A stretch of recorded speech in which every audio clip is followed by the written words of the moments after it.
Bibili siya ng siupaw kasi wala kaming pera, kaya kukuha muna daw siya ng pera. Dali na, dali na. Dali na, dali na, dali na. Itong card daw. Ha? Oo, dyan tayo kukuha. Pasok mo tong card ko. Kunin mo na pera, dali.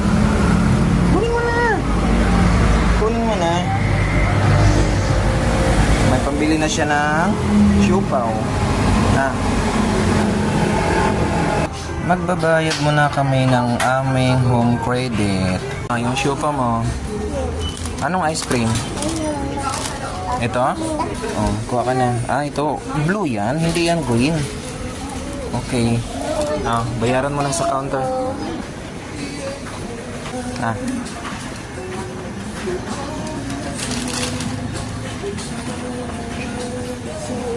Yan. Kumakain na siya ng kanyang paboritong siupaw at ice cream.